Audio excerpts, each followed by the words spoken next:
Bawal muna ang pag-i-import ng pork products mula Singapore dahil sa outbreak ng African swine fever doon. Pero may pakiusap tungkol dyan ng isang grupo ng meat importers. Saksi, si Bernadette Reyes. Mabenta pa rin ang mga ulam na baboy sa karinderya ni Kat sa kabila ng banta ng African swine fever.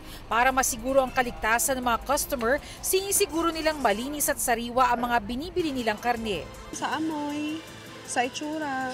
Sa tagal naman po ng mama ko na nagkakarinderya, alam niya na po yung itsura ng maayos na pork. May meat inspection naman po sila. May suki rin po kami. Para mapigilan ang pagkalat ng ASF, pansamantalang ipinagbawal ang pag-import mula Singapore ng mga baboy at mga produkto mula rito. Sa bisaya ng Memorandum Order No. 20 ng Department of Agriculture. Sa ilalim nito, bawal ipasok ang domestic at wild pigs at byproducts nito.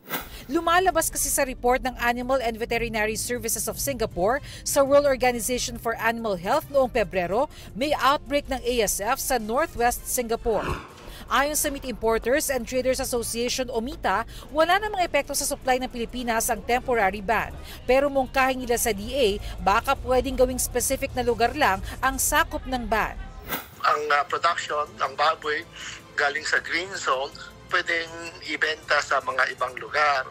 Ito dapat gawin din i-apply din natin sa ibang bansa. Ang mga green zone nila, dapat pwedeng i-import sa Pilipinas para madagdagan ang supply natin.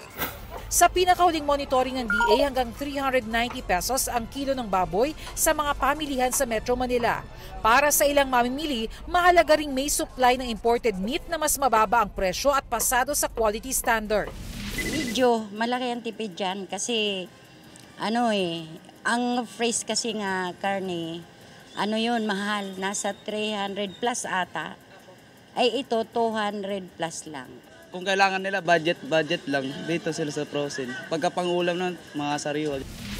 Dito sa Trabaho Market sa Maynila, magkatapat lang ang mga nagtitinda ng sariwang karne ng baboy at ng imported na karne ng baboy. Pero kapansin-pansin na mas mababa ang presyo ng frozen pork.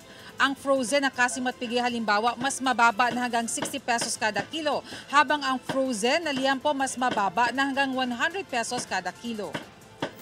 Habang nananatili ang banta ng ASF, hindi lamang sa Pilipinas kundi sa buong mundo, mahalaga raw na masiguro ang sapat na supply para maiwasan ang pagsipa ng presyo.